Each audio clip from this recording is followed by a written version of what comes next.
Good day, chess world.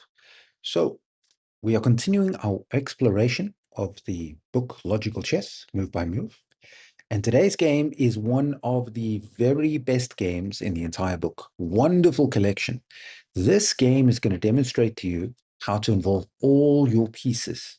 Give every single piece a job. When you hear us in the chess world talk about activity, active pieces, this game is going to show you what that is. What do we mean by activity? Activity means threats. The pieces are threatening to do something. And this game here is going to be a spectacular example of finding a role for every single piece.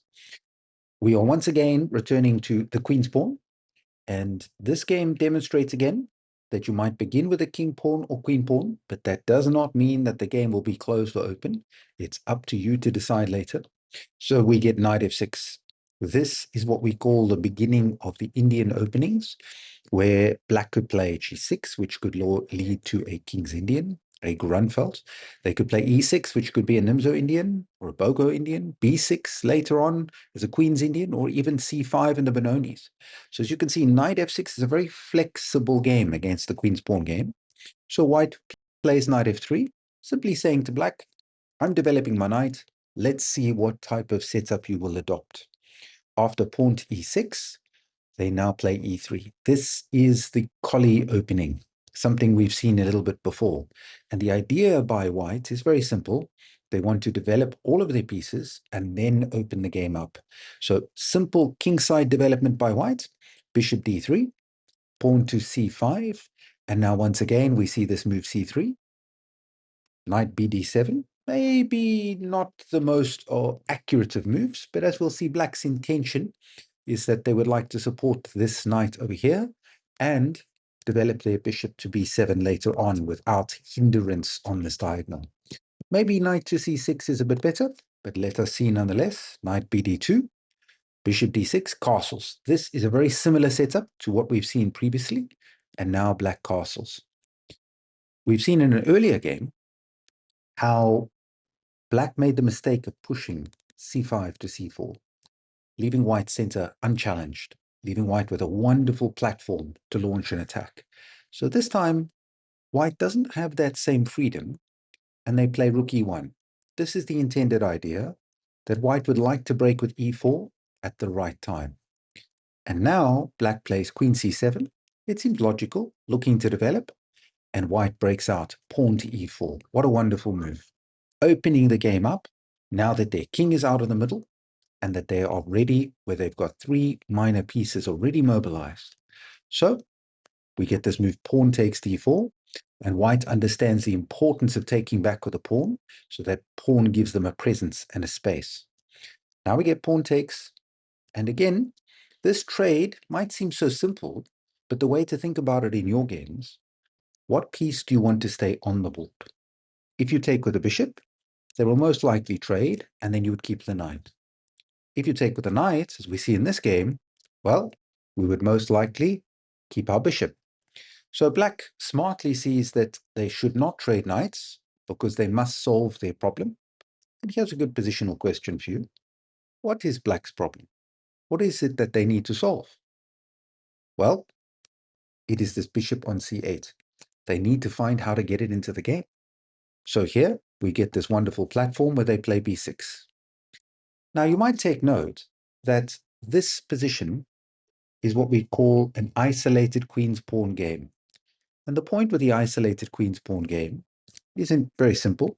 There is a pawn on d4. It's isolated. It's the queen's pawn. There's pluses and negatives to these structures. Let's talk about the pluses. First, it's the only pawn in the center, providing white a potential platform for an attack. Second, it does hinder black's space, meaning that for black to defend their kingside, they will have to shuttle their pieces through these two squares, making it quite challenging to bring supporting forces to their king. Also, it gives them this platform of attacking e5, which could act as a springboard to an attack. Now, the negative is this is, of course, an isolated pawn, meaning there's no compatriot next to it. So no pawn can help protect that pawn. So at this stage, black wants to target that, force the white pieces to defend this pawn. Right now, black's not doing a great job of that. So in this position, there is also the question that the square directly in front of the pawn is weak. Remember that with isolated pawns, that the square directly in front of them is weak, and that will make a great future square for black to put a piece on. So as we can see, if white is to make use of this pawn, they must use it for mobilizing with a quick attack. And that's what they do for now. Bishop to g5. Every piece getting involved. And automatically, there are some questions that black must answer.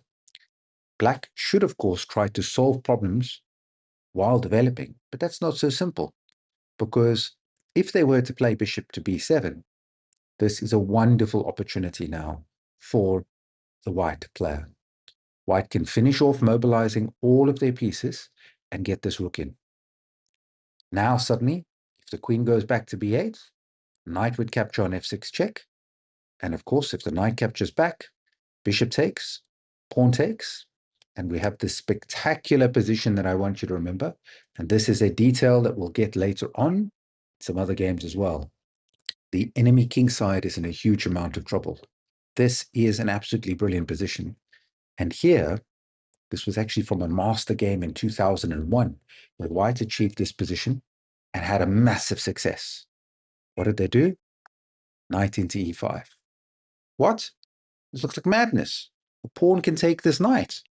Let's just unpack that. If the pawn did capture, bishop takes check. Spectacular. Here we have this moment where there's two bishops extra for black stuck on the other side of the board. But the black's king has been stripped bare of all cover and is left in a total mess. Now suddenly if they take with a king, the queen would come in check. The king tries to run away. Queen would play check. And now wait, you cannot checkmate with one piece. I want you to remember this, the rule of three. The end of the rule of three, we succeed by getting two pieces to deliver mate against the baron king. And here, rook to e3 or rook to c3 would deliver mate. What a spectacular attack. So it means that here, black cannot just develop on an easy path. They decided to trade. And this is a good idea, sometimes to try and liquidate a position, simplify a game when you're trying to defend, because if your opponent doesn't have three pieces to attack your king, many cases you can defend. So here we get a great move by white. Rook takes e4. What a wonderful move. Why? Because he's seeking to bring another piece to attack the king side. Absolutely spectacular. Black plays bishop to b7. And now we go, wait, this was so strange. Why would you put a rook in the middle like this? And this is what we call a rook lift. They are going to lift the rook up onto the side of the board. But first, he gives a job to this rook on c1. He gets this chance to seize the open file and give the rook a chance to deliver some play. So we get queen b8, rook h4. As we have learned before, if you want to successfully attack the enemy king, you need a weakness, you need a gap. And this is what white is producing. With the overwhelming forces, the bishop is staring down onto h7 here, leaving them with a drastic problem. So in order to defend, he decided to play g6. As you know, previous game, previous video, and the one before, has all been built on these attacks, Lolly's mate. And we are now going to look and learn again. We've generated these weak dark squares and the problems that exist. Let's just unpack. Had the opponent played pawn to h6, well, once again, we've seen in earlier examples, go back to the earlier games, where here, bishop takes on h6, spectacular. Pawn takes h6. Now, rook g4 check. Wow, the king has to move, and in will join the queen, and black is in a horrible position. That is checkmate, and they will have to give up a great deal of material to try and survive this position. So, this is why he decided to play g6. Now, very interesting position. The play now is we know we want to invade on this square. The attack that white would do is it would seek to play bishop onto f6, put the queen to d2, and put it on h6, and it's checkmate. It's a game over. It's real easy. Except there is one problem. That pesky knight. How do you think we dispose of this? What do you think we could do about this? And white comes up with a smart plan here. White decides to play bishop b5. That is the knight that they want to get rid of.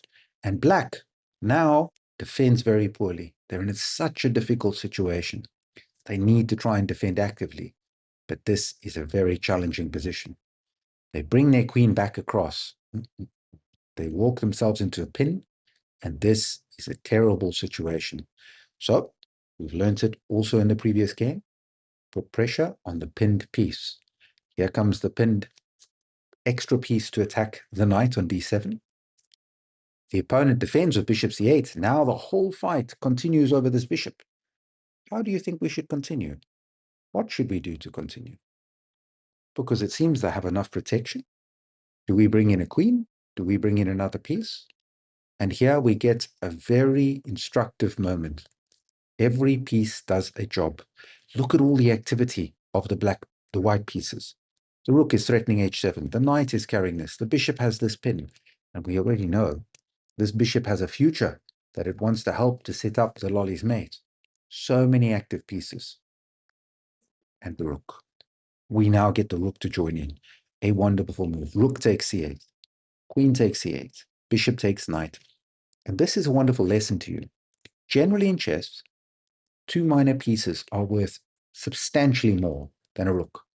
So if you wanted to trade a rook for two pieces, you should trade maybe a rook and two pawns more before you can have a conversation about is it a fair trade. And here we have a wonderful example of this. The black rooks are not in the game.